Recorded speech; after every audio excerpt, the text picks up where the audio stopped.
Myanmar Bangkok లో భారీ భూకంపం 152 మంది మృతి, శిథిలాల కింద వందల మంది, పేక మేడల్లో కుప్ప కూలిపోయినటువంటి బిల్డింగ్లు, ఎక్కడికక్కడ దెబ్బతిన్న రోడ్లు, బ్రిడ్జీలు, భయంతో వీధుల్లోకి పరుగులు పెట్టిన జనం, నిమిషాల వ్యవధిలోనే 6 సార్లు కంపించిన భూమి, తీవ్రంగా ప్రభావితమైనటువంటి సెంట్రల్ మయన్మార్ రిక్టర్ స్కేల్ పై 7.7 తీవ్రంగా నమోదు, బ్యాంకాక్ లోను 7.3 తీవ్రతతో భూకంపం, అన్ని విధాలుగా ఆదుకుంటామని ప్రధాని మోదీ భరోసా. ఇండియా, చైనా, వియత్నాం, బంగ్లాదేశ్ లోను స్వల్ప ప్రకంపనలు వచ్చినాయని చెప్తా ఉన్నా. నిన్న 2 దేశాలలో మయన్మార్ బ్యాంకాక్ లో మన భారత కాలమానం ప్రకారం మధ్యాహ్నం 12 గంటలకి అకస్మాత్తుగా భూకంపం సంభవించింది.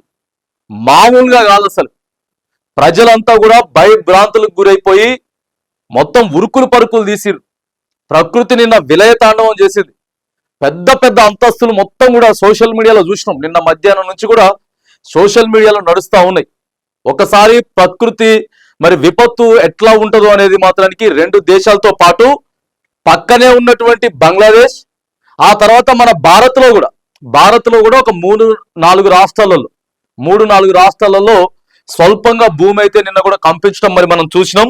ఎక్కడికక్కడే శిథిలాల కింద చూడండి, మొత్తం అక్కడ బృందాలన్నీ కూడా వెలికి తీసేటటువంటి ప్రయత్నం, అంతా అగమ్యమైనటువంటి గోచరం. 152 మంది చనిపోయినటువంటి పరిస్థితి, 7.7గా తీవ్రత నమోదైందట. సో ఆ మధ్య కొన్ని రోజుల కిందట, ఒక 4-5 నెలల కిందట మన దగ్గర వచ్చింది. జస్ట్ మన దగ్గర 3.2 నమోదైంది. 3.2 ఏమో నమోదైంది. దానికి దాదాపుగా 2-3 ఇంతలు ఎక్కువ వచ్చింది. 2-3 ఇంతలు ఎక్కువ వచ్చింది. ఎక్కడికక్కడికి భూమి అంతా కూడా, నిన్న ఒక మెట్రో ట్రైన్ ఇట్లా అటు ఇటు అవుతుంది. మెట్రో ట్రైన్ ఎంత దారుణమైనటువంటి పరిస్థితి అంటే, మరి మన ప్రధాని మోదీ కూడా సో ఎటువంటి సాయం చేయడానికైనా సరే సిద్ధంగా ఉన్నాం. విదేశాంగ మంత్రులతోటి ఇప్పటికే నేను సందేశం ఇస్తా ఉన్నా, ఏం చేయడానికనే సిద్ధం అని చెప్పి కూడా నిన్న మోదీ చెప్పిండు. భూకంపం దాటికి మయన్మార్ బ్యాంకాక్ చికురుటాకాల వణికిపోయాయి. చాలా బిల్డింగులు పేక మేడలో కుప్ప కూలిపోయాయి. జనమంతా భయంతో వీధుల్లోకి పరుగులు తీశారు. నిమిషాల వ్యవధిలోనే 6 సార్లు భూమి కంపించింది. మెయిన్ రోడ్లు, బ్రిడ్జిలు పూర్తిగా దెబ్బతిన్నాయి. ఆఫీసులు, షాపింగ్ మాల్స్ గోడలకు పగుళ్లు ఏర్పడ్డాయి. ప్లాట్ఫామ్ పై ఉన్న మెట్రో రైళ్లు ఊగిపోయాయి. సెంట్రల్ మయన్మార్ శుక్రవారం మధ్యాహ్నం భూమి కంపించడంతో 144 మందికి పైగా చనిపోయారు. 800 మందికి పైగా గాయపడ్డారు. శిథిలాల కింద వందలాది మంది చిక్కుకున్నారు. బ్యాంకాక్ లో 8 మంది ప్రాణాలు కోల్పోయారు. తర్వాత మయన్మార్ లో భూకంప తీవ్రత రిక్టర్ స్కేల్ పై అత్యధికంగా 7.7 నమోదు కాగా అత్యల్పంగా 4.3గా రికార్డైంది. భూకంపం దాటికి పెద్ద పెద్ద భవనాలు పేక మేడల్లా కూలిపోయారు. చూడండి, 30 అంతస్తుల బిల్డింగ్ ఇలా కుప్ప కూలిపోయింది. అది నిన్న సోషల్ మీడియాలో మొత్తం కూడా మనం చూసినాం. చిన్న చిన్నగా షేక్ అవుతోంది. ఫస్ట్ టవర్ కూలిపోయింది. టవర్ కూలిపోయిన తర్వాత చిన్న చిన్నగా మొత్తం పడిపోయింది. బ్యాంకాక్ చర్చక్ ఏరియాలో నిర్మాణంలో ఉన్న 30 అంతస్తుల బిల్డింగ్ క్షణాల్లో కూలిపోయింది. అందులో 84 మంది కార్మికులు చిక్కుకున్నారు. గవర్నమెంట్ ఆఫీసుల కోసం ఈ బిల్డింగ్ నిర్మిస్తున్నారట. భూకంపానికి సంబంధించిన వీడియోలు సోషల్ మీడియాలో వైరల్ అవుతా ఉన్నాయి.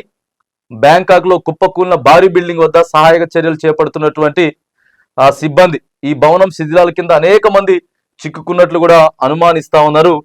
బ్యాంకాక్ పరిస్థితి అయితే చాలా అత్యంతమైనటువంటి దారుణం అనమాట. నేను ఇలా మనం దేంట్లో చూసుకున్నా కూడా, ఏ పేపర్లో చూసుకున్నా కూడా అదే థాయిలాండ్ అంటారు. థాయిలాండ్, మయన్మార్, ఇగో ఇట్లా పగిలిపోయింది భూమి. ఆడికాడికి భూమి పగిలిపోయింది. బిల్డింగ్లని పడిపోతా ఉన్నాయి. ఒకేసారి ఏం అర్థం కాలేదు అసలు. అక్కడ ప్రజలకి ఏం అర్థం కాలేదు. అప్పటి వరకు చాలా ప్రశాంతంగా ఉన్నటువంటి ప్రదేశం ఒకేసారి సునామీ లాగా విరుచుకుపడడంతో ఏదో ఒక దగ్గర కూడా కాదు, మరి ఒక దగ్గరే కాదు, మాక్సిమం ఉన్నటువంటి అక్కడ థాయిలాండ్ లో ఉన్నటువంటి అన్ని ప్రదేశాల్లో ఏవో గుండె ఆగినంత పనైంది. హోటల్లో 35వ అంతస్తు నుంచి మెట్ల మార్గంలో పరిగెత్తి ప్రాణాలు కాపాడుకున్నాం అని చెప్పేసి కూడా సో చెప్తా ఉన్నారు. మన భారతీయులు కూడా అక్కడ చాలా మంది ఉన్నారు.